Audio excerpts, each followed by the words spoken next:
반갑습니다. 11월 2일 세워위원회의를 시작하겠습니다. 박근혜 대통령께서 옥중투쟁 1313일째입니다. 작금의 사항들을 보면은 정말 인과응보, 한 나라의 지도자가 판단을 잘못하고 그 지도자의 판단이 나라의 큰 재앙으로 다가오는 이러한 상황을 우리는 탄핵 때 봤습니다. 이명박 대통령께서 17년 실형을 받고 오늘 동부구치소로 가십니다. 정치 보복이죠. 또 이 전직 대통령에 대한 보수파에 대한 좌파들의 안인륜적 행위를 볼 수가 있습니다. 그렇지만은 이명박 대통령께서 일국의 위대한 대한민국의 대통령을 했던 분의 처신으로 봐서 탄핵 정국에서의 행위는 대단히 잘못된 것이다. 그 당시에 소위 친이계라고 생각하는 사람들의 책임이 이 좌파 독재 정권이 벌어지는 이 상황에서 우리는 돌이켜볼 필요가 있습니다. 그들은 아직도 탄핵의 잘못이 또 그들의 배신 반자유민주 체제의 행위가 얼마나 국가의 재앙을 가지고 왔는가, 좌파 독재를 뛰어넘어서 파시즘까지 만들어주는 그러한 엄청난 잘못을 한 겁니다. 탄핵 2016년 그 겨울을 생각하면 정말로 대한민국의 지도자들이, 정치를 한다는 사람들이 국가와 민족을 위해서 하는 건지, 그렇지 않으면 개인적인 계도, 개인적인 이익을 위해서 한 건지, 나라를 망하게 하는데도 내각제를 주창하고 내각제만이 대한민국을 살릴 수 있다고 생각하는 세력들을 생각하면은 지도자의 능력이나 통찰력이나 미래에 대한 확신이나 이런 것이 얼마나 중요한가 라는 생각을 해봅니다. 정치는 함부로 하는 것이 아니다라는 뼈저린 교훈을 우리한테 줬습니다. 요즘 서울시장 후보, 부산시장 후보가 거론되고 있고 대통령 후보까지 거론되고 있습니다. 과연 그 많은 사람들이 정말로 국가를 위해서, 국민을 위해서 올바르게 할 수 있는가? 주변의 부추김에 흔들리고는 있지 않는가? 자기 자신을 돌이켜보고 확신을 가질 때 그때 큰 일을 할 수 있다고 봅니다. 윤석열 검찰총장에 대해서 지지율이 15%가 됐다, 이렇게 얘기 나옵니다. 윤석열 검찰총장은 문재인 정권 좌파 독재 정권의 주구 노릇을 한 사람입니다. 그는 실질적인 탄핵 업무, 거짓 탄핵에 직접 관여한 사람이고, 그로 인해서 많은 애국우파 보수 지도자들이 감옥을 갔습니다. 그때는 그 칼이 국정농단이라는 이름으로 그렇게 휘두르고 보수 국민들을 아프게 하고, 지금도 두 전직 대통령 또 대법관을 비롯한 많은 관료들이 감옥에 있습니다. 무엇이 진실입니까? 그냥 문재인하고만 싸우면은 그 사람은 오른쪽 우파가 되는 겁니까? 그냥 문재인하고 탄압받고 문재인한테 대해서 아직도 대통령의 지시사항을 얘기하는 그런 사람이 보수 우파의 지도자가 될 수 있다고 봅니까? 그래서 우리 보수는 망하는 겁니다. 아직도 인물 중심으로 이 문재인 좌파 독재 정권, 파쇼 정권과 하나의 인물이 메시아같이 대한민국을 구해줄 거다라는 착각에서 우리 공화당은 대한애국당 창당 전부터 이미 인물 중심의 정치는 이제는 끝났다 이렇게 선언을 하고 정치개혁을 시작한 겁니다. 정치개혁이라는 것은 국민들, 민초들의 분노에서 나오는 겁니다. 더 이상 이 정치의 부정부패, 정치의 무능력, 정치의 반애국적 행위, 정치의 반대한민국 헌법적 가치 이러한 부분을 보고 그거의 모든 결정체가 박근혜 대통령의 불법 탄핵입니다. 그걸 보고 분노한 민초들이 이제는 정치를 혁명적으로 바꿔보자. 정당도 혁명적으로 바꿔보자.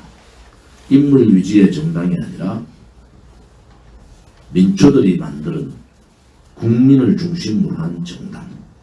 정치인도 이제는 부정부패, 무능하고 이념도 갖춰지지 않으면서 보수의 정치를 내세우고 있는 이러한 정치인들도 혁명적으로 교체해보자 하는 것이 대한애국당의 정신이었고 우리 공화당의 정신이고 우리가 가고자 하는 목표가 되기도 합니다. 우리 공화당 그렇게 4년 차에 들어갔습니다. 아무튼 많은 어려움이 있었습니다만 제가 경남, 대구, 경북, 울산을 3일 동안 다니면서 느낀 점은 우리 공화당의 동지들의 애당심과 애국심이 정말 감동적이다. 그들의 피눈물 나는 투쟁사는 우리 스스로가 당대표인 저부터 고개를 숙이게 하고 그분들한테 감사하다는 표현을 넘어서 정말로 그분들을 존경하게 됩니다.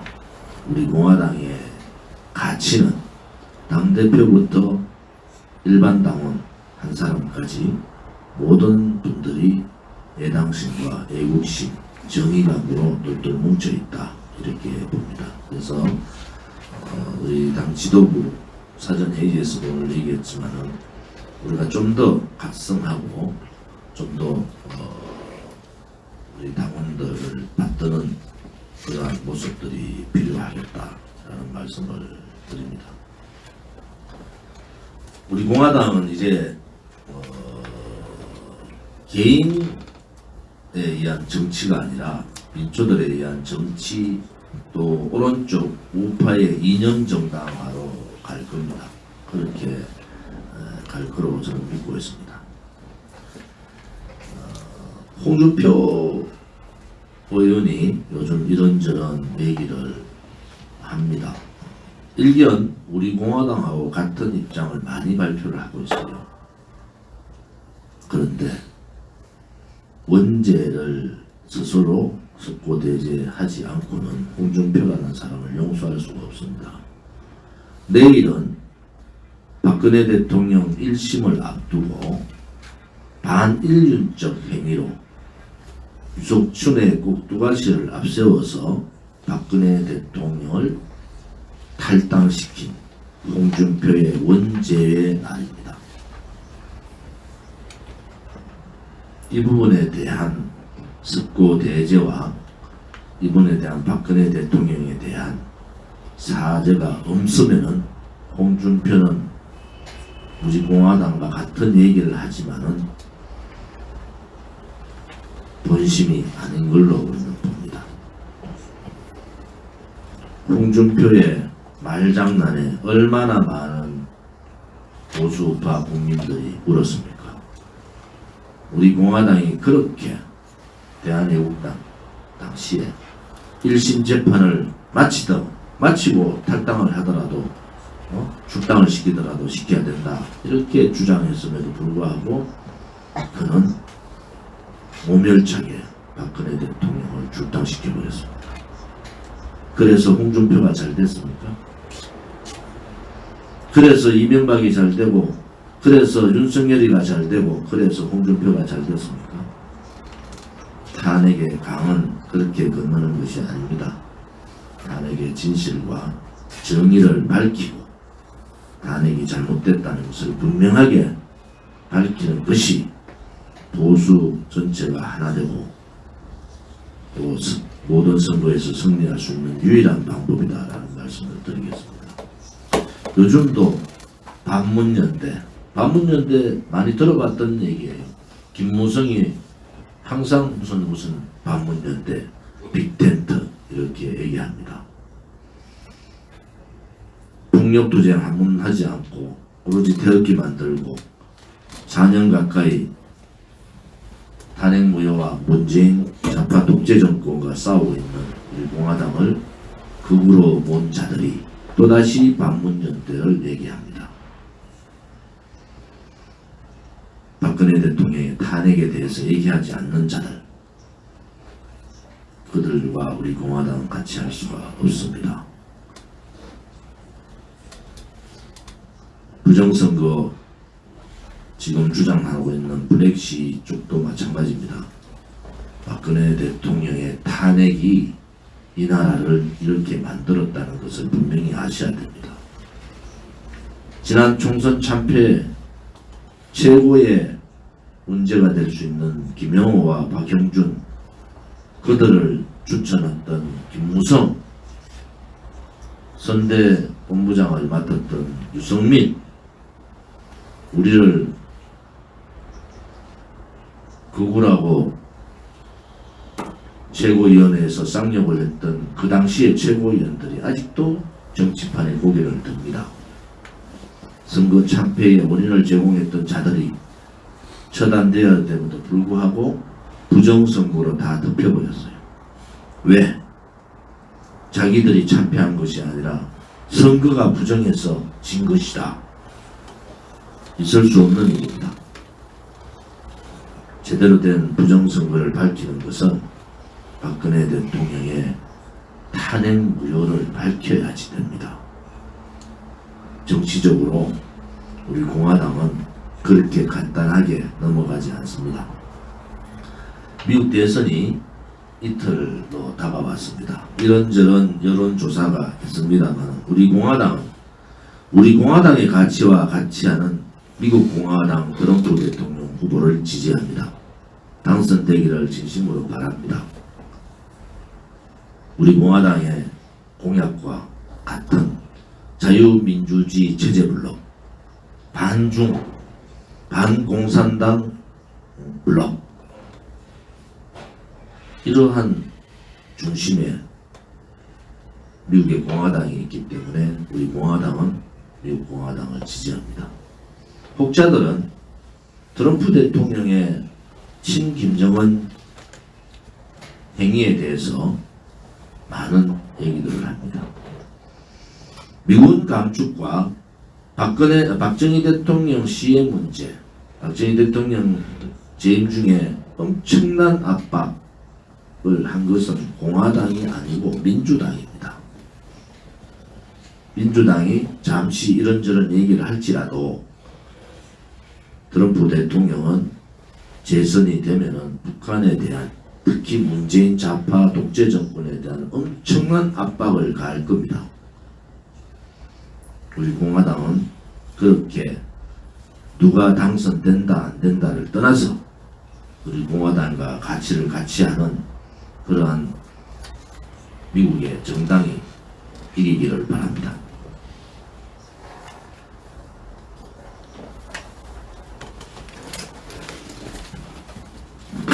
대표께서 말씀하셨듯이 미국 대선이 이제 이틀 앞으로 다가왔습니다. 제 개인적인 그 생각을 좀 말씀드리면 지금 미국의 주류 언론들은 마치 바이든이 승리하는 것처럼 여전히 몰아가고 있습니다. 4년 전하고 똑같습니다. 다만 2016년 당시에 트럼프 대통령의 당선을 예측했던 그 여론조사 기관들도 지금은 여전히 이 트럼프 대통령의 당선을 예측하고 있고, 또 그 당시에 힐러리 클린턴 후보가 당선된다고 예측했던 그런 여론조사 기관 가운데도 일부는 지금 트럼프 대통령의 당선이 유력하다 이렇게 보도를 하고 있습니다. 그리고 이 흐름이 국내 언론에서도 좀 감지가 되는데, 국내 언론에서는 지금까지는 바이든이 상당히 앞서고 있다 그렇게 보도를 해왔는데, 최근 들어서는 트럼프 대통령이 당선될 수도 있다 그런 방향으로 약간 방향을 선회하고 있습니다. 이걸로 봐서는 아마 내일 모레 치러질 미국 대통령 선거에서 트럼프 대통령이 상당한 그 차이로 압승을 할 거다 이렇게 예측을 합니다.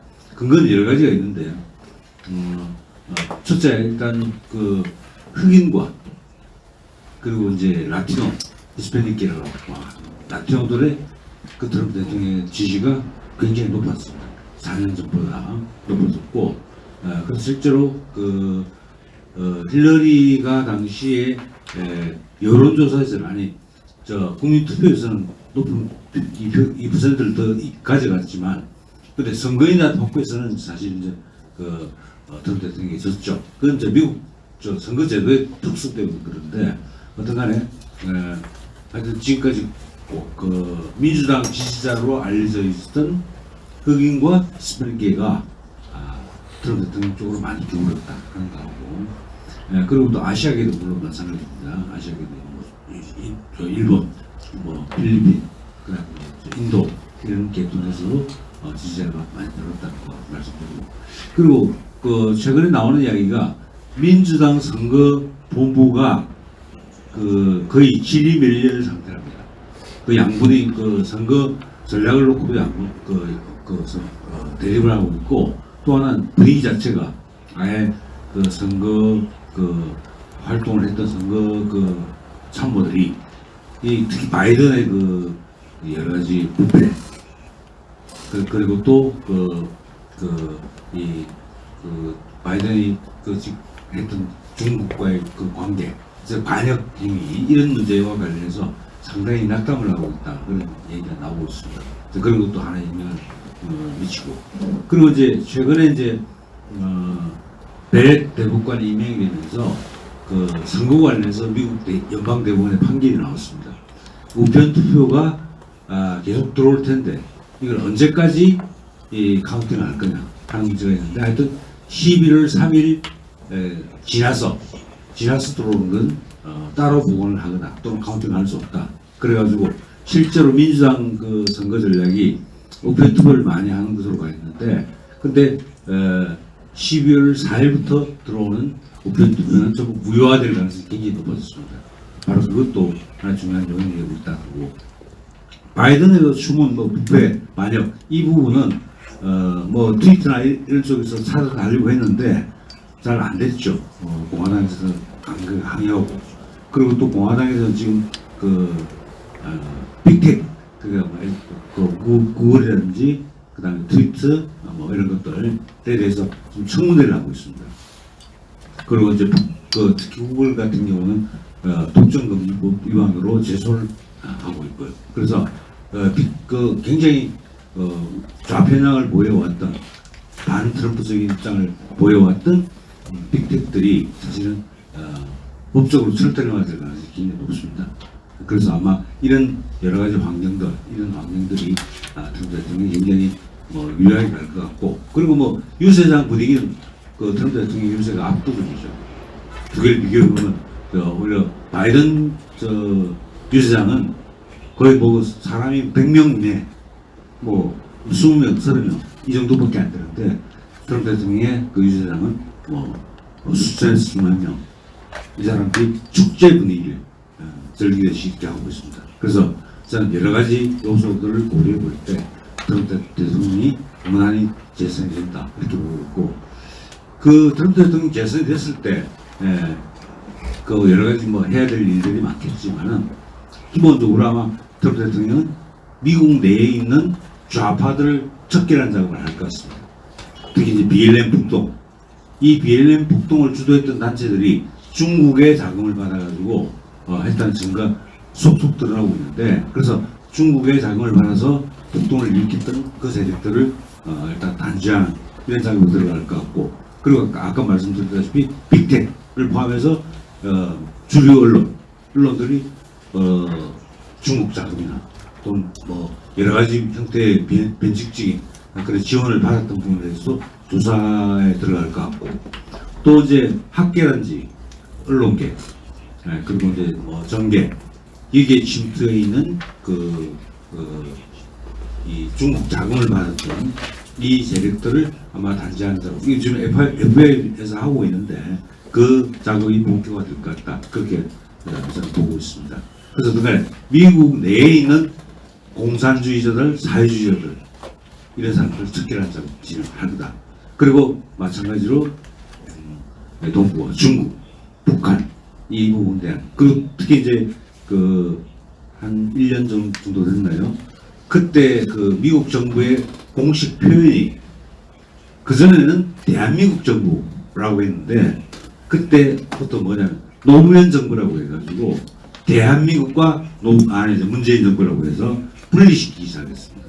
대한민국 정부가 아니고 그냥 문재인 정부다, 이렇게 표현을 했는데, 그 대한민국 국민과 문재인 정권을 분리시키는 작업을 진행시키면서 아마 동시에 문재인 정권을 어떤 끌어내리는 방향으로, 약화시키는 방향으로, 어떤 이런 방향으로 여러 가지 활동이 진행될 거다, 이렇게 봅니다. 그래서 트럼프 대통령의 당선은 하여튼 공산주의를 지구상에서 쓸어내야겠다라고 하는 트럼프 대통령의 그 뜻이 미국 국내뿐만 아니라 동아시아 지역에서 저는 치밀하게 그리고 지속적으로 전개될 것이다, 그렇게 생각을 합니다. 그래서 그런 부분에서 트럼프 대통령은 정말 우리 대한민국을 위해서는 정말 굉장히 중요한 의미 있는 축하할 그 사건이다, 이렇게 말씀드리고, 하여튼 그 트럼프 대통령의 그 계획이 잘 실현되기를 바랍니다. 이상입니다. 예, 박태호 정책기자입니다. 대표님하고 우리 한상수 최고위원님 말씀하셨습니다만, 지금 11월 3일 날 이 대선이 대한민국 향후 운명하고 굉장히 깊이 있기 때문에 이 부분을 예의주시하고 있는데, 뉴스위크지가 지난주에 14페이지 장문의 그런 그동안에 조사한 분석 기사를 낸 것이 미국 대선 흐름에 지금 보이지 않게 영향을 많이 미치고 있습니다. 제목이 시진핑 시크릿 플랜 투 서브 아메리카. 그래서 미국을 전복하기 위한 시진핑의 음모, 이런 제목으로 장장 14페이지의 그런 뉴스 커버 스토리로 제목이 또 나갔습니다. 이것은 어떻게 보면은 이번 대선에 보이지 않는 표심에, 제가 보기엔 그렇습니다.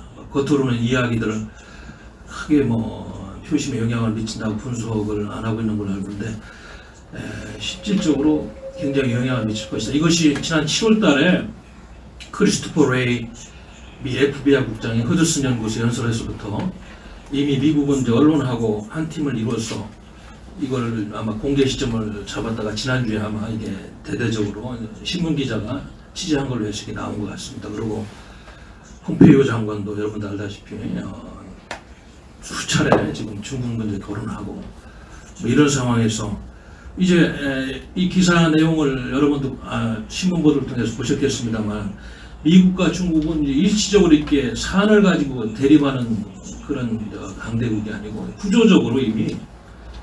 구조적으로 상당히 중국 공산당이 미국 사회를 전복하기 위한 그동안의 아주 치밀한 공작에 대해서 너무 많은 증거와 결과들이 나왔다. 간첩 사건, 또 산업 스파이 사건 5,000건 중에서 중국 공산당과 관련된 것이 2,500건이다. 이런 데이터에서 알 수 있듯이 굉장한 지금 국제 정치 판이 바뀌고 있는 이런 상황입니다.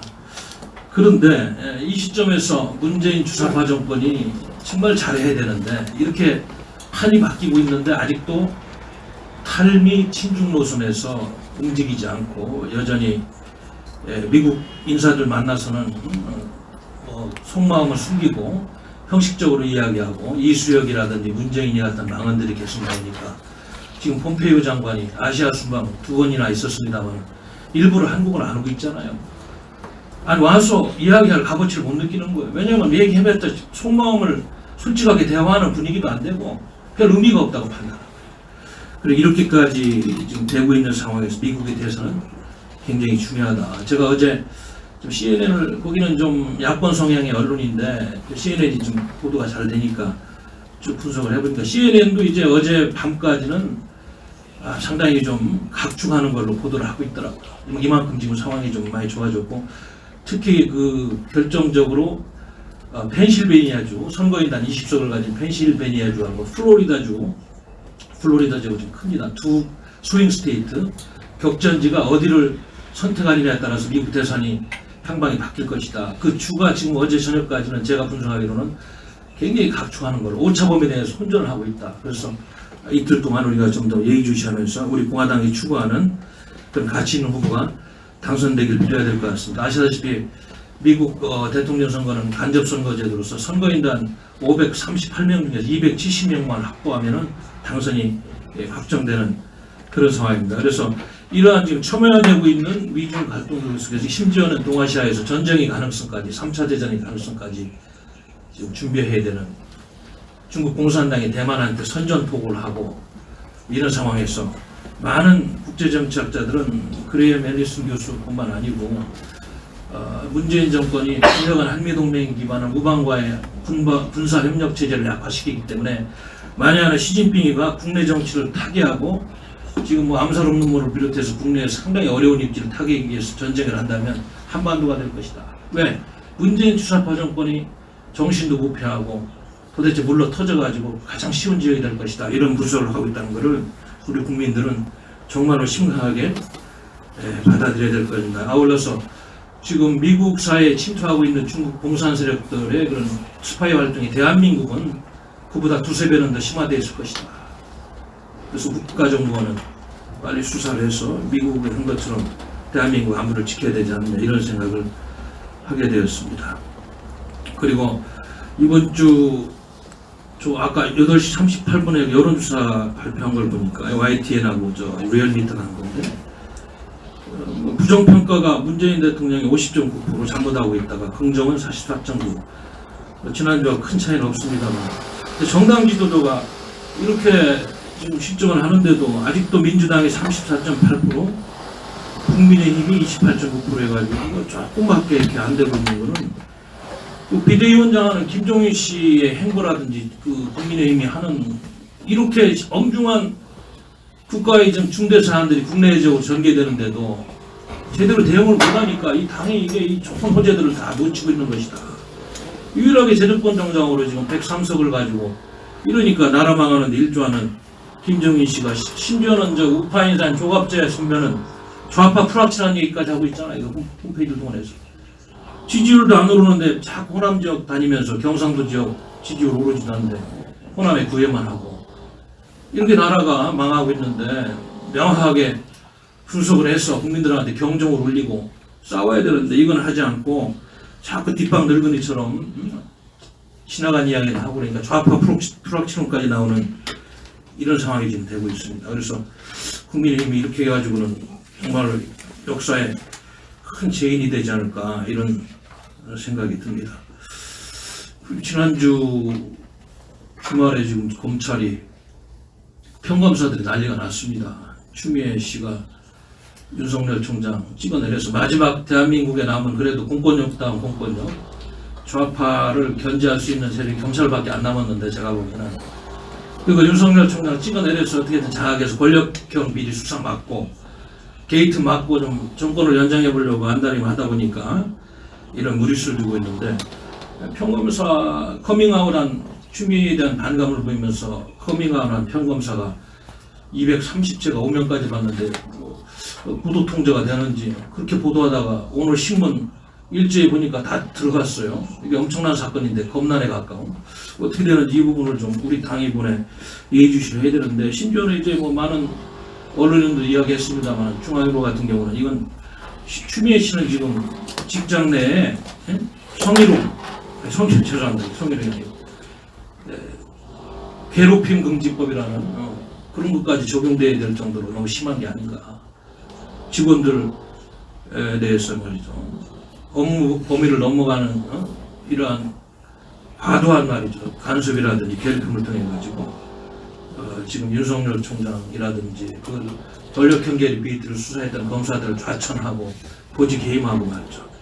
이런 지금 정의까지 나오는 상황입니다. 여기 좀 제가 찾아보니까 괴롭힘 방지법은 뭐냐면 직장 내 괴롭힘을 사용자 또는 근로자가 직장에서의 지위 또는 관계 등의 우위를 이용하여 업무상 적정 범위를 넘어 다른 근로자에게 신체적, 정신적 고통을 주거나 근무 환경을 악화시키는 행위다. 그래서 충분히 이 법으로 고발해도 뭐 하법부가 양심이 살아있다면은 추미애 씨는 이런 행위에 대해서 책임을 져야 되지 않는가. 여기까지 지금 와 있는 겁니다. 참 대한민국 사법부가 뭐 대법을 비롯해서 검찰을 다 무너지고 있는 현실 속에서 상당히 안타깝다는 말씀을 드리겠습니다. 문재인 주사파 정권이 실정이 뭐 하도 많아서 우리가 여기서 매일 최고위원 때 이야기하고 있습니다만, 최근에 또 하나 안타까운 사례가 우리 WTO 세계무역기구 사무총장 후보로 유명희 동상교섭본부장을 후보를 냈는데, 평소에 그 친중 정권을 표방한 문재인 정권이 그렇게 아부하고 그랬으면 중국 공산당이 우리 유명희 후보를 지지를 해줘야 되는데, 일찌감치 나이지리아 후보 지지한다고 선언하고 말이죠. 일본은 관일 반제 민족주의로 징용 문제니 뭐 위안부 문제니 신기를 거슬려 일찌감치 대한민국 안 된다고 국제사회에서 나이지리아 후보 지지하고, 유럽연합 27개국은 문재인 정부 동맹국으로서 인권 문제라든지 이번에 여러 가지 유엔에 사는 걸 보니까 안 되겠다고 나이지리아 후보 지지하고, 전혀 준비도 안 된 이런 상황에서 이렇게 외교적으로도 국제적으로 망실을 나고, 물론 미국이 중국 공산당이 나이지리아 후보를 지지하니까 뒤늦게 유명희 후보를 지지한다고 잠깐 이야기했습니다만 이미 제가 보기에는 좀 늦은 것 같습니다. 그래서 뭐 90개국한테 친서 보내고 전화했다는데, 외교는 그렇게 되는 게 아니죠. 평상시에 신뢰감을 가지고 행동과 말이 일치하고 가치가 일치하는 대한민국 헌법을 지키는 대통령이 돼야지 평가도 받고 지지받고 그러지, 후보는 상당히 훌륭한데 제가 보기에는 외교를 실패했기 때문에 이것도 지금 유명희 후보가 개인적으로 피해를 보는 게 아닌가. 그래서 WTO 회원국 164개국 가운데 제가 파악하기로는 한 97, 8개국이 이미 나이지리아 후보를 지지하는 걸로 해서 판세가 끝난 게 아닌가 이런 생각이 듭니다. 이렇게 문재인 정부의 그 실정과 잘못이 국내 정치는 뭐 이야기할 필요도 없고 국제사회에서도 왕따와 오렴치하게 이렇게 매도되고 있는 현실에 대해서 우리 당은 심히 비판을 하지 않을 수 없습니다. 감사합니다.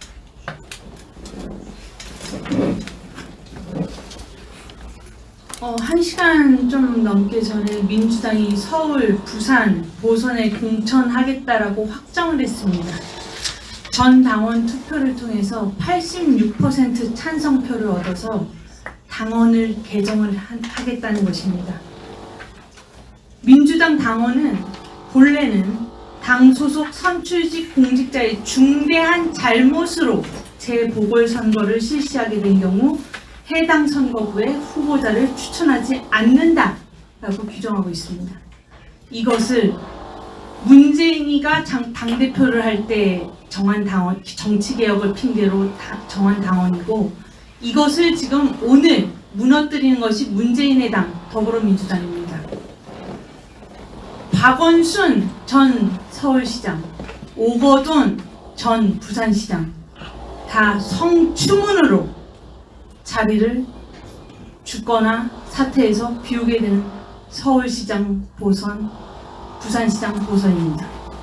이것을 민주당이 공천을 하겠다. 그것도 자신들이 정한 당원, 문재인이 당대표 때 정한 당원을 거스르고 단서조항, 당원 투표로 공천할 수 있다라는 단서조항으로 당원을 개정해서까지 공천을 하겠다는 것은, 이것은 대한민국 국민을 바보, 개돼지 취급하는 것이고 국민 무서운 줄 모르는 오만방자한 더불어민주당의 교만이요, 국민을 철저히 묵살하는 국민에 대한 반역적 행위라고 저는 규정하고 싶습니다. 이런 더불어민주당에 대해서 우리 공화당은 당 대표님께서 서울시장 후보, 부산시장 후보 내겠다고 분명하게 말씀하셨습니다. 그에 입각하여 이제 우리 공화당에서는 어떠한 서울시장, 부산시장 후보가 나오게 될지 그 부분에 대해서 여러분께서 지켜봐 주시고, 또한 국민의힘이란 곳은 호남의 공을 잔뜩 들이고 있는 국민의힘의 최근의 행보인데 대구 경북에서까지 지지율에서 민주당에 밀리고 있습니다. 이것이 민심입니다. 호남에 구애해봐야 국민의힘은 자기의 갈 바를 잃고 갈짓자 걸음하는 순간 대구 경북에서마저 민주당에 밀리는 그런 형국에 빠져 있습니다. 트럼프 대통령은 대선을 바로 코앞에 앞둔 상황에서도 나이지리아에 억류되어 있던 미국인 자국민 인질을 구하기 위해 해군을 통해서 그들의 특수 부대를 통해서 급습해서 구출을 해냈습니다. 자국민을 구출을 해냈습니다. 대한민국에서는 30일 북한이 대한민국 공무원 피살 사건에 대해서 자기들의 책임이 아니라는 말을 했습니다. 그러면 문재인 정권에서 서훈이라는 자가 낭독했었던 북한의 사과문은 대체 무엇이며, 자국민을 하나 책임지지 않는 문재인 정권은 과연 정부가 맞습니까? 김정은 편지라면서 김정은이 사과했다라고 호들갑 떨던 사람들은 부끄러운 줄 알아야 합니다. 문재인 정권의 거짓 평화쇼, 사회주의가 위한 거짓말, 자국민의 죽음은 나 몰라라 하는 문재인 정권은 곧 끝장이 날 것입니다. 우리 공화당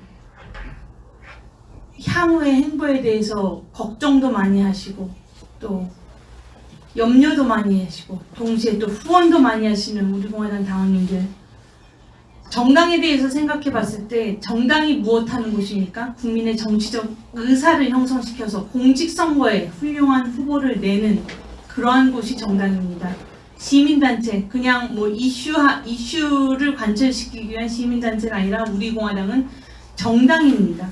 정당으로서 정책, 국민들의 정치적 의사에 부합하는 훌륭한 정책, 그리고 공직선거에 추천받을 수 있는 훌륭한 인재, 정책과 인재가 넘치는 그런 우리 공화당이 될 수 있도록 우리 공화당 지도부 그리고 당원님들 서로 합심하여서 우리 공화당이 잘 순항해서 여러분의 정당, 우리들의 정당, 국민의 정당이 잘 될 수 있도록 함께 해주실 것을 간곡하게 부탁드립니다. 이상입니다.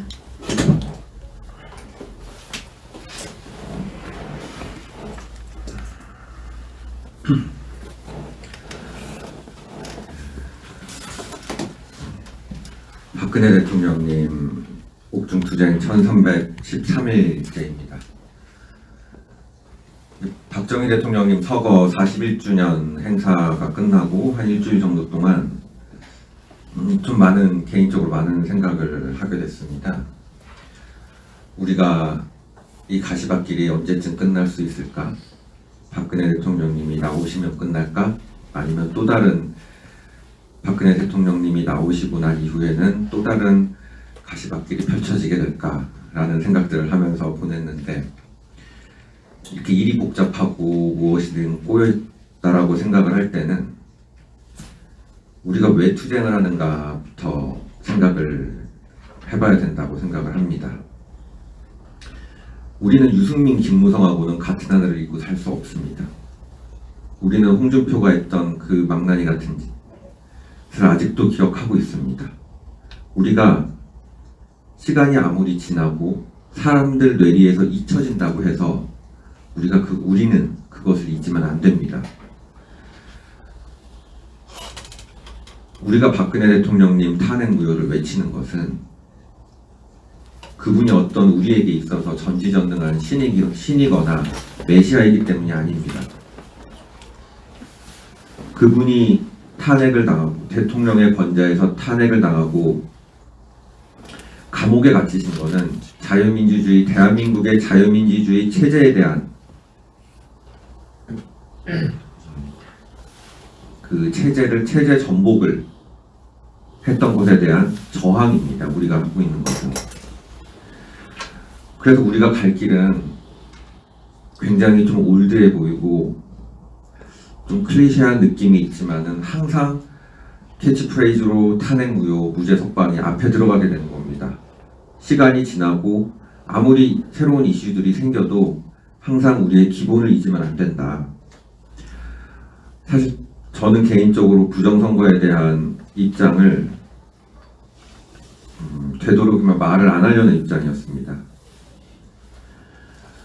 왜냐면은 부정선거보다도 사실은 탄핵무효나 이런 큰 흐름, 우리가 가져가야 되는 기본적인 입장을 지키는 것이 훨씬 더 중요하고, 그런 부정선거를 말하고자 하는 사람들의 행태가 너무 괘씸했기 때문입니다.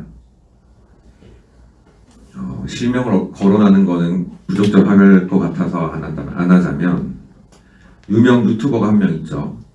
그분이 공천심사위원장 아니었습니까? 미래통합당에.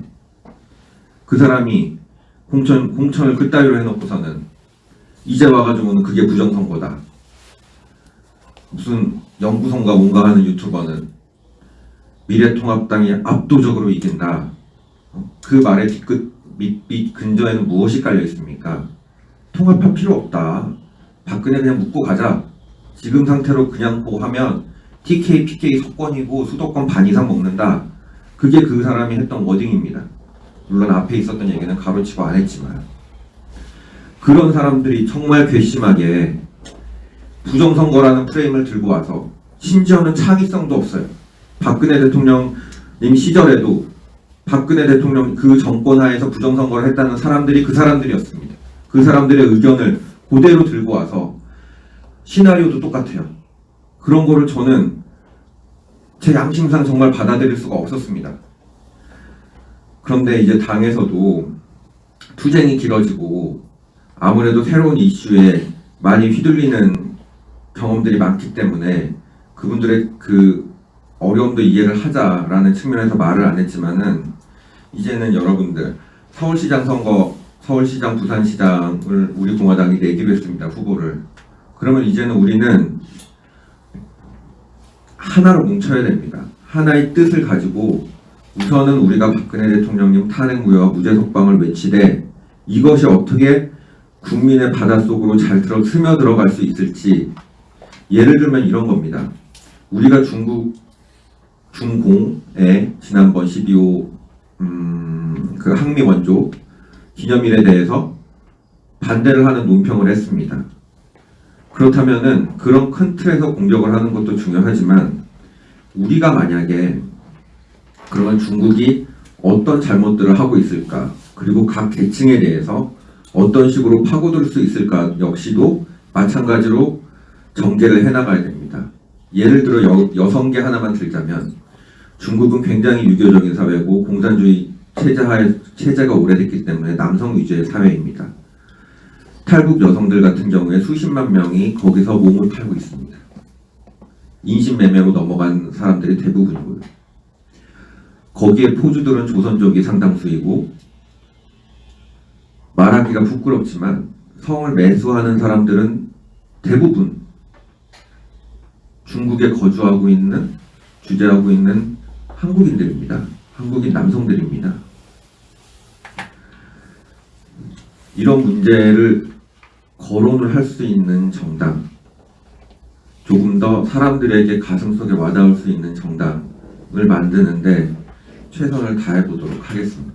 지금은 이념 전쟁입니다. 결국은 이념 전쟁이 다시 시작됐을 때는 사람들 마음속을 얼마나 흔들 수가 있는지 우리들이, 그게 우리의 주요 과제라고 하겠습니다. 네, 너무 심각하게 얘기를 한 것 같아서 그냥 조금 다른 얘기를 하자면, 이 TK 민심이 굉장히 문재인에 대해서 안 좋습니다. 사실은 제가 며칠 전에 지금은 탄핵무효인데 이 문재인 퇴진 마스크를 이렇게 들고 이렇게 쓰고 서명대를 하고 있는데, 어떤 그 젊은 아주머니 한 분이 저를 막 인상 쓰면서 쳐다보시는 거예요. 그래서 이분이 왜 나를 인상 쓰면서 쳐다볼까?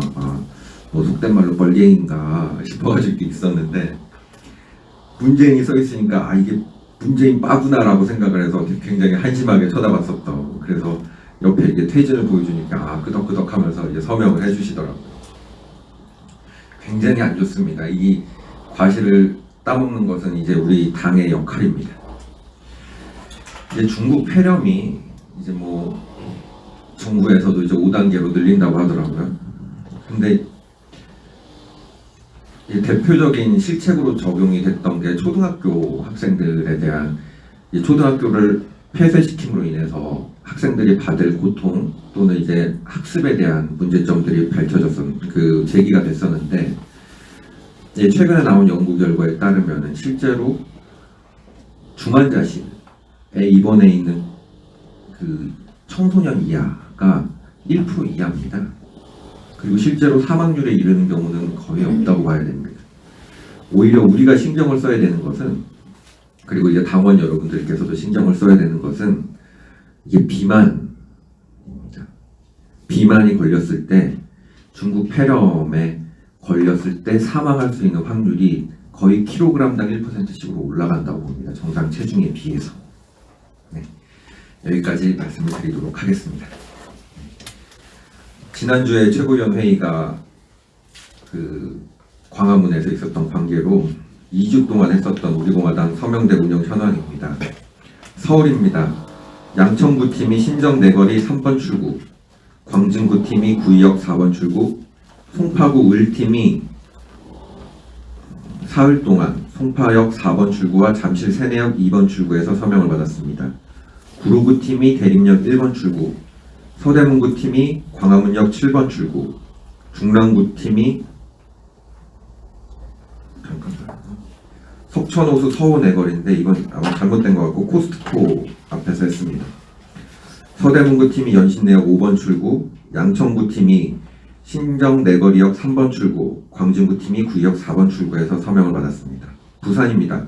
부산은 열흘 동안 부산 시당팀이 백양대로 1200 다이소 부산 덕천점 앞, 서면역 13번 출구 국민은행 앞, 서면역 9번 출구 서면 영광도서 앞, 부전시장 앞, 동래역 1번 출구, 영도 해동병원, 영도 소방서 및 하이마트 앞, 해운대 NC백화점, 남포동 롯데리아, 자갈치 농협, 동래역, 북구 덕천 6호 아울렛, 서면 롯데백화점, 주례역, 수영 팔도시장 앞, 구덕산 꽃마을 입구, 초읍 어린이대공원, 일광역 앞 대로변 인도, 북구 구포시장, 사상 주례럭키 아파트 쉼터, 서면 국민은행 앞, 부전시장 농협 앞, 서면 국민은행 앞, 덕천 1200 다이소 앞, 사상 서부터미널에서 서명을 받으셨습니다.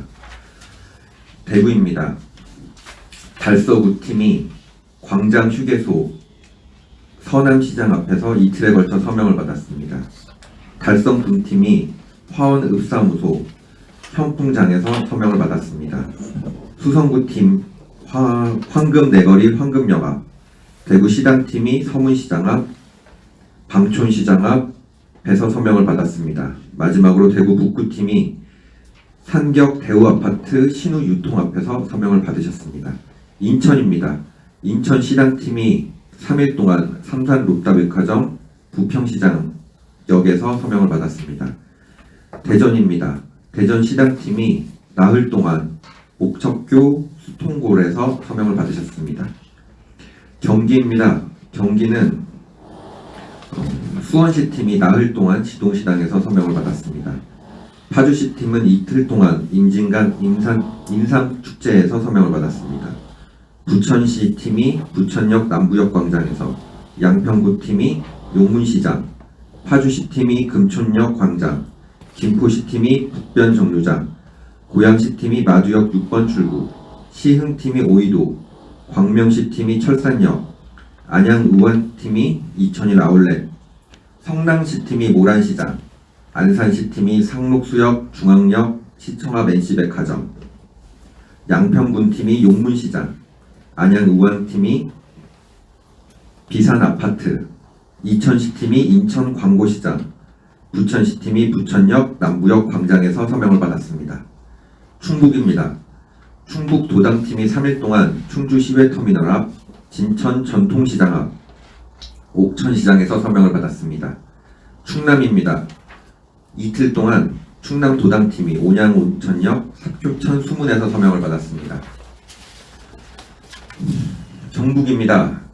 구미시 을팀이 선산읍시장에서, 영천시팀이 영천장 제일내과 앞에서, 포항시팀이 죽도시장 흥행시장에서 서명을 받았습니다. 경남입니다. 경남 도당팀이 삼천포 NC마트 옆에서 이틀 동안, 마산시팀이 번개시장, 마산어시장, 양덕동 홈플러스, 마산 회산다리에서 나흘 동안 서명을 받았습니다. 제주입니다. 제주도당팀이 동문시장에서 서명을 받았습니다. 마지막으로 단체입니다. 진추모팀이 구파발역에서, 나라지킴이 봉사단이 3일 동안 마포역 2번 출구와 남영역 부근에서 서명을 받았습니다. 조녕수호팀이 서울 한국은행 앞, 진추모가 구파발역에서 서명을 받았습니다. 총 서명인 수가 1285명, 일반 당원 1829명, 책임당원 357명, 총합 서명인 수 1285명, 총 당원 수 2186명이 늘어났습니다. 서명대를 운영해 주신 모든 당원분들께 감사드립니다. 그리고 이제 주말분이 누락이 되는 경우들이 가끔 있습니다. 그것은 취합이 돼서 다음 주에 발표할 예정입니다. 네, 감사합니다.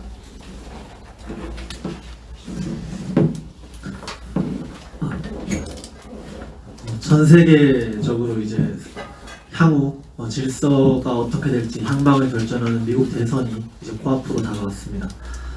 많은 분들이 사실 혹시 트럼프 대통령이 재선이 안 되면 어떡하지 걱정하셔서 사실 저도 제가 뭐 도사가 아닌지라 확신할 수는 없지만 한 가지 그냥 일어나고 있는 현상을 말씀드리자면 과거 유력 미디어 국내외 그 미국 현지 미디어들도 다 트럼프 대통령 절대 당선 안 된다라고 할 때 유일하게 트럼프 대통령이 당선을 맞췄던 것이 아마 많이 들어도 아시겠지만 구글 트렌드 분석입니다. 근데 오늘 이 시간 기점으로 약 30일 동안의 구글 트렌드 분석의 결과를 그냥 말씀을 드리면 트럼프 대통령이 조 바이든 후보에 비해서 약 3배 앞섭니다. 가장 취약한 지역에서도 2배를 넘습니다. 그런데 유일하게 트럼프 대통령의 그 트렌드 분석이 조 바이든 후보에게 거의 따라잡혔던 날이 딱 하루 있습니다. 바로 조 바이든 후보 아들의 그 부정부패 이슈가 터졌던 단 하루입니다. 사실 이 구글 트렌드 분석만 너무 맹신하자고자 말씀드렸던 건 아니고 이러한 현상도 있고 너무 우리가 할 수 있는 것을 하되 너무 큰 걱정은 하지 말았으면 하는 말씀에서 올리는 말씀입니다. 미국 대선을 다시 한번 바라보면서 제가 드는 생각은 트럼프 대통령의 지난 시간을 돌이켜봤을 때 드는 생각은 가장 제가 의미 깊다고 물론 경제 성장도 중국 공산당에 대한 견제도 세계의 질서를 개편하는 것도 모두 다 좋았지만 그중 특히 제가 가슴 깊게 와닿았던 것은 젊은 시대와 그리고 이제 특히 흑인 유색 인종에 대한 공격적인 마케팅 전략이었습니다. 특히 흑인 공격적인 마케팅 전략은 지금 우리나라의 제1야당의 김종인 비대위원장의 호남 지역에 대한 구애와 사실 비슷하다는 생각이 드실 겁니다. 하지만 그 근본 없는 그 구애와는 뿌리부터 다르다라고 말씀드리고 싶습니다. 트럼프 행정부에서 지난 4년 동안 해왔던 흑인 인종에 대한 공격적인 마케팅은 흑인에 대한 이권을 보장해주고 너희들이 맞으니 우리가 너희 쪽으로 갈게 일종의 좌클릭을 하는 전략이 아니라 본인들의 이념에 대한 확신과 정당성과 그 논리에 대한 확실한 설득과 진정성이었습니다. 이권을 보장해주고 너희들 생각이 맞으니까 우리의 사상과 이념의 뿌리는 버릴게 라고 인정해버리고 타협을 해버리는 뿌리 없는 근본 없는 지금의 그 구애와는 근본적으로 다른 것입니다. 그렇기 때문에 우리 공화당이 지금 하고 있는 투쟁이 그 뿌리가 근본이 사실 가장 의미 있다고 저는 그렇게 생각을 합니다. 우리 공화당을 넘어서 우파가 보수가 나아가는 가치는 절대 젊은 세대에게 그리고 특히 특정 지역에게 버림받을 만한 가치가 아닙니다. 하지만 대한민국의 역사가 대한민국의 현실이 그렇지 않으니 외면받고 조명받지 못했던 그러한 사안들에 대해서 진정성 있게 나아가면 됩니다. 논리적으로 설득하면 됩니다. 그 시대의 젊은 사람들에게 저도 젊은 사람이지만 그들의 눈높이에 맞는 그들이 관심 가지는 분야에 맞는 특정 예를 들고 지속적으로 그런 젊은 사람들과 그 이슈에 대한 사람들을 조명시켜 가면서 그들을 도와가면서 발맞춰서 해나가는 것이죠. 미국 트럼프 행정부에서 유력 우파 그 오피니언으로 떠오른 사람들 중에 흑인 사람들이 몇몇 분 있습니다. 그분들은 지금 시대에 민주당이 틀렸고 좌파가 왜 잘못된 것이고 왜 흑인 커뮤니티의 민주당 몰표가 오히려 흑인 커뮤니티를 더욱더 수렁에 빠뜨리는가를 아주 논리적으로 공격적으로 그들을 설득하고 있습니다. 행정부 트럼프 개인이 해나가는 것은 아닐 겁니다. 그리고 트럼프 행정부에 있는 위력 인사들만이 해나간 것은 아닐 겁니다. 정치 일선의 리더십과 그리고 민간에 있는 올바른 가치를 추구하는 이 사람들이 발맞춰서 스텝 바이 스텝으로 함께 나아갔던 그 전략이 지금 진정성으로 흑인 커뮤니티를 바꾸고 있습니다. 그리고 우리나라도 미국이 바뀌고 나면 우리나라의 차례가 분명히 올 것입니다. 그런데 그때 지금처럼 또 근본 없는 구애를 하면 안 됩니다. 우파의 전략이, 우파의 가치가 작은 정부 그리고 공정한 시장 경제, 자유민주주의 체제가 왜 그들 젊은 세대 그리고 호남 지역에게도 절대 예외 없이 보장되어야 되고 중요한 가치인가를 설파하는 것은 앞으로 우리가 해야 될 계몽의 사명입니다. 그 뒷발은 결국 우리 공화당이 들 것이라고 저는 확신하는데 약간 그런 힘든 과정에서 우리 믿음을 잃지 말고 끝까지 함께 나아가주셨으면 좋겠습니다. 감사합니다. 반갑습니다.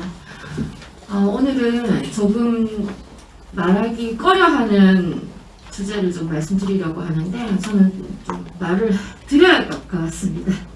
자, 첫 번째는 여의도 연구원이 1일 5.18 광주 사태를 관련해서 5.18은 폭동이 아니라는 전두환 정권의 전 인사를 인터뷰하면서 호남당으로의 커밍아웃을 확실하게 했습니다. 인터뷰에 응한 박원탕 한국외대 명예교수는 그 당시 광주에 갔더니 유리창이 하나도 안 깨져 있었다. 그래서 선량한 사람이구나 라고 생각을 했다고 합니다. 무기고가 탈취되고 시청이 점령당하고 방송국이 불타고 많은 시민과 전경이 죽거나 다쳤는데 유리창이 깨지지 않았다고 선량하며 또 폭동이 아니다라는 논리는 도대체 어디에서 나오는 논리입니까? 교수 타이틀은 시장 바닥에서 사왔습니까? 이에 지상욱 여의도 연구원장은 귀한 역사를 마음에 새기고 국민들께 많이 알리도록 하겠다라고 답했습니다. 5.18에 대해 조사도 안 된다. 말하지도 마라. 유공자 공개도 안 된다는데 도대체 뭘 알리겠다는 뜻입니까? 김종인 비대위원장이 호남에 가서 무릎 꿇고 구애하고 여의도 연구원장이 바람잡는 역할을 하니 국민의힘의 호남에 대한 애절한 사랑이 이번 기회에 이루어지기를 바랍니다. 엑스맨 역할을 제대로 하는 김종인 그리고 중도표에 대한 희망으로 정신 못 차리는 한심한 국민의힘 둘 다 참 잘 어울리는 조합입니다. 좋은 결과 있길 바라고 이번 기회에 가짜 보수라는 오명을 벗고 진정한 좌파 본색으로 민주당 이중대라는 타이틀을 확실하게 거머쥐기를 응원드립니다. 문재인의 뜨거운 사랑 받으면서 좌파로 무럭무럭 크시기 바랍니다. 그럼으로써 대한민국의 유일한 보수파 정당은 우리 공화당 뿐임을 증명해 주셔서 감사드립니다. 이런 뉴스 댓글에는 이번에 국민의힘을 탈당하겠다라는 댓글들이 많았습니다. 이제라도 국민의힘당의 본색을 알아가시는 많은 애국우파 국민들께서 이제는 확실한 이념, 강한 투쟁력, 대한민국의 전통 보수우파 정당 우리공화당과 함께 해주시기를 바란다는 말씀드립니다. 두 번째는 세월호 관련해서 말씀드립니다. 세월호와 관련해서 박근혜 정부의 청와대 문건을 공개하라는 청원이 10만 건을 넘었다고 심사를 기다리고 있다고 합니다. 문건이 있다면 제발 좀 공개하십시오. 주사파 전대협 출신 청와대 비서실장 임종석이 어느 날 갑자기, 아니죠, 박근혜 대통령 구속 연장에 딱 맞추어서 대단한 뭔가가 있는 것처럼 들고 나와 여론을 조성하고 재판부를 압박한 문건입니다. 공개하십시오. 유가족들이 진상을 원하고 현 정권도 재수사를 많이 하더니 갖고 있는 문서를 공개하면 깔끔할 텐데 왜 공개하지 않는 것입니까? 혹시 없어서 못하는 것입니까? 아니면 별 내용이 아니라서 못하는 것입니까? 당당하게 공개해 보십시오. 공개하고 제발 국민들이 이 세월호에서 좀 벗어나게 해주시기를 바랍니다. 안전으로 눈물 짓게 하지 않겠다는 문재인 변호사님의 능력이 부족한 건 제가 잘 알겠지만 지금 그때보다 훨씬 많이, 그리고 또 훨씬 더 다양한 이유로 국민들이 죽어가고 있습니다. 집권 초기에는 촛불 대통령답게 각종 화재로 많은 분들이 사망했습니다. 중국 역병과 문재인의 친중 방역의 합작으로 수백 명이 사망하고 북한 괴뢰군에 의해서 국민이 총살까지 당했습니다. 납치당한 국민은 생사조차 할 수 없습니다. 이제는 독감 백신을 맞다가 죽고 장사가 안 돼 굶어 죽게 생겼습니다. 문재인 씨, 더 이상 있지도 않은 약은 그만 파시기 바랍니다. 몸에 좋은 뱀이 들어있다고 외치지만 정작 뱀은 1도 들어있지 않은 가짜 약을 팔던 약장수는 결국 철창진세를 시게 됩니다. 그리고 그 약은 아무도 사지 않습니다. 문재인 씨가 가지고 있는 그 약이 진짜라면 약발 떨어지기 전에 공개해 주기 바랍니다. 감사합니다.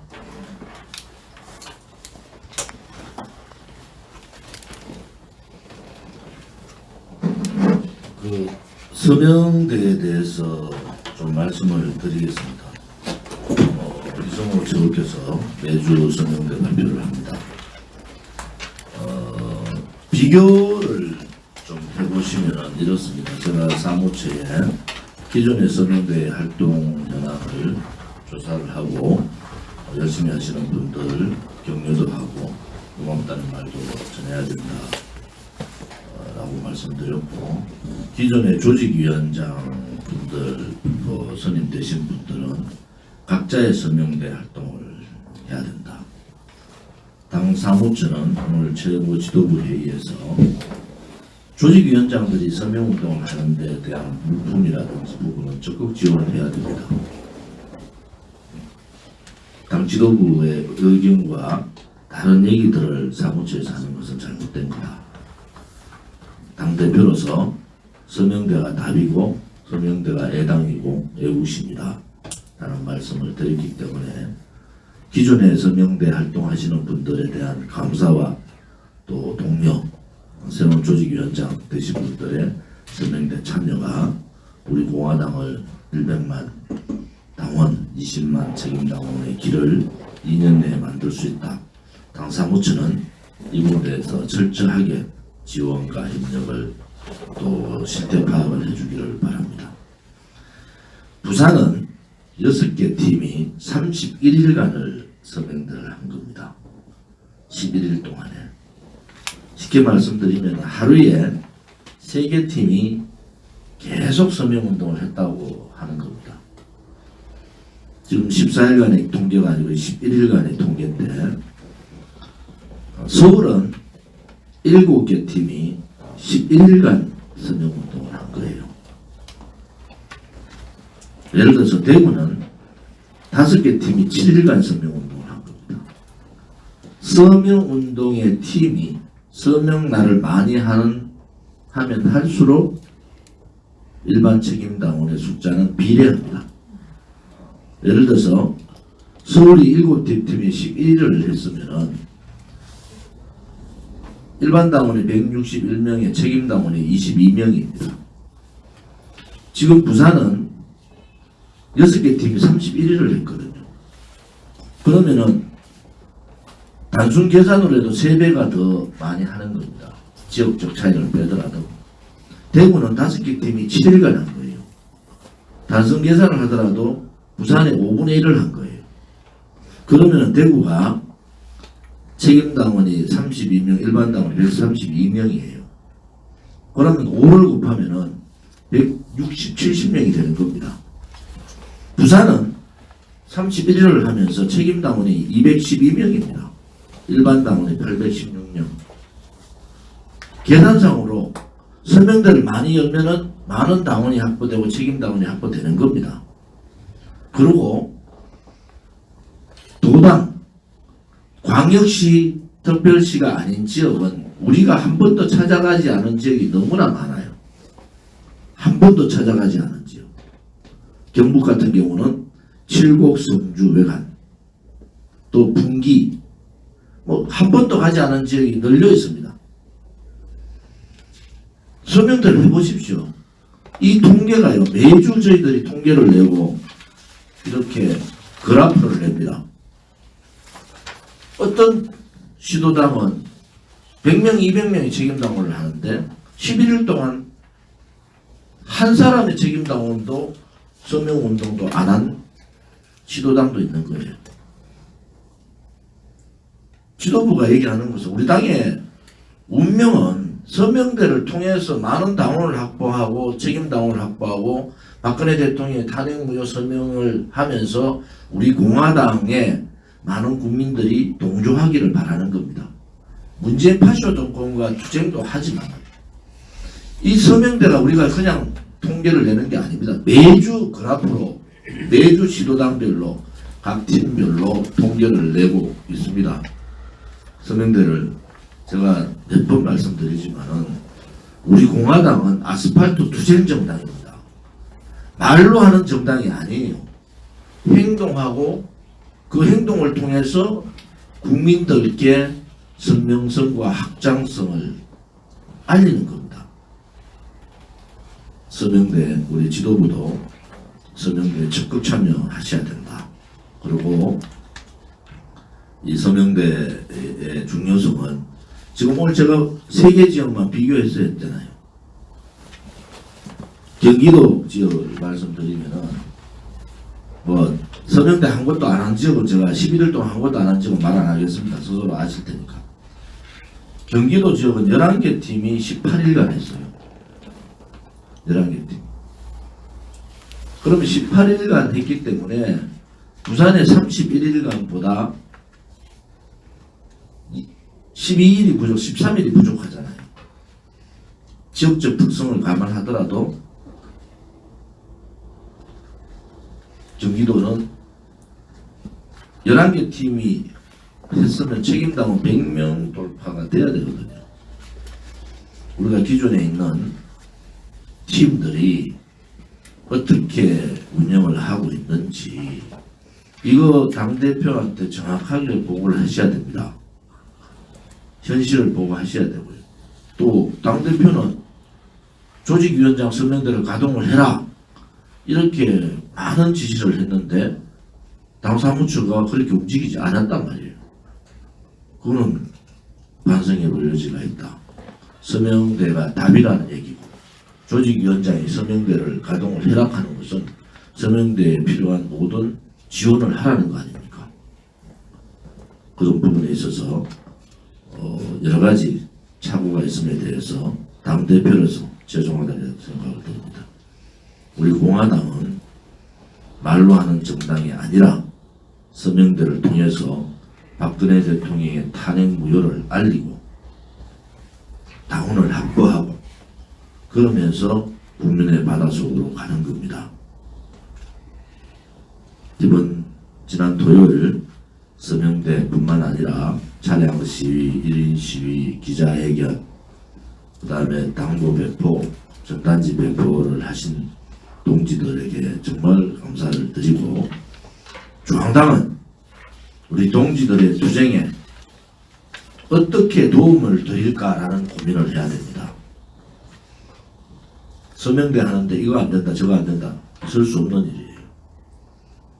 조직위원장님들도 기왕 투쟁의 대열에 애국의 대열에 들어왔으면은 서명대를 통해서 이제 우리 공화당의 이 확장성에 적극 참여해 주기를 바랍니다. 이번 달에 오늘이 11월 2일입니다. 내일 박근혜 대통령 출당 3년 되는 날 홍준표를 용서할 수 없습니다.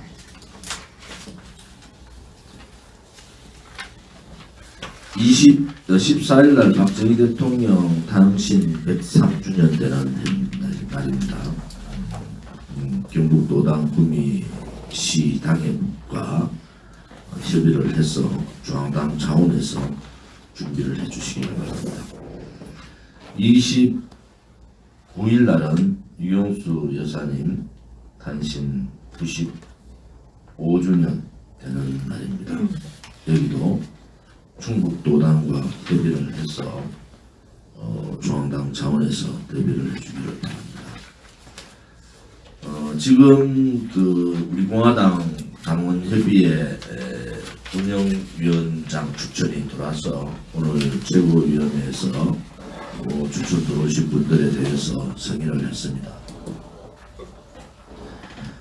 대구 북구의 정춘웅, 대구 달서병의 조원진, 경기 남양주시 갑의 송영진, 경기 남양주시 을의 이성빈, 경기 남양주시 병의 최미자, 충남 당진시의 정병창, 경남 창원시 마산 합포구의 변성진, 경남 김해시 갑의 김재국 이상 8명의 운영위원장 승인권을 올리겠습니다.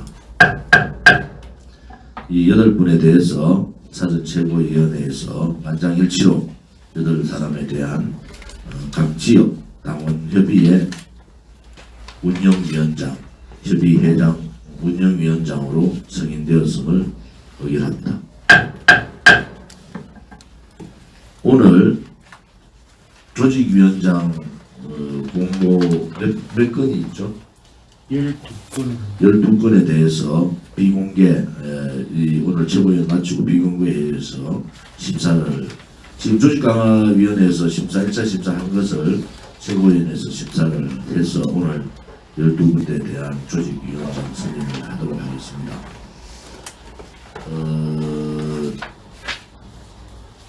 비펀드와 차입금에 대해서 궁금하신 분들이 많으신데 비펀드 잔액은 1억 6,900만 원이 남았고요. 차입금 잔액은 3억 3천이 남았습니다. 합쳐서 4억 9,900이 남았고 현재까지 12억 5천만 원 정도를 총선 이후에 갚았습니다.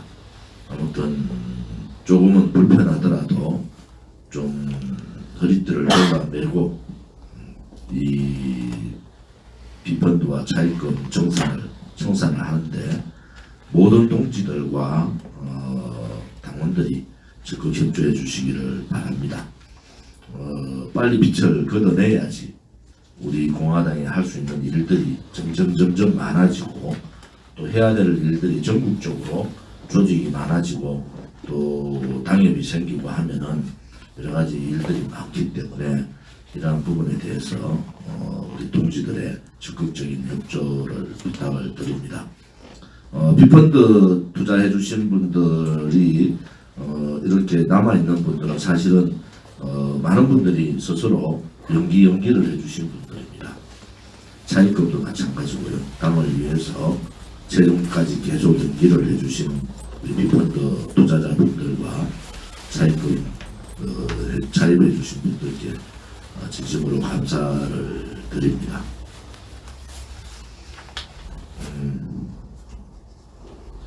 오늘 공개 회의는 이것으로 하고요. 하나는 제가 지역을 다녀보니까 토요일날 우리 기자회견 혹은 1인 시위, 차량 시위 등등등에 대한 이슈 정리가 금요일날 내려오는 사항들이 있고 하니까 대단히 바쁘다.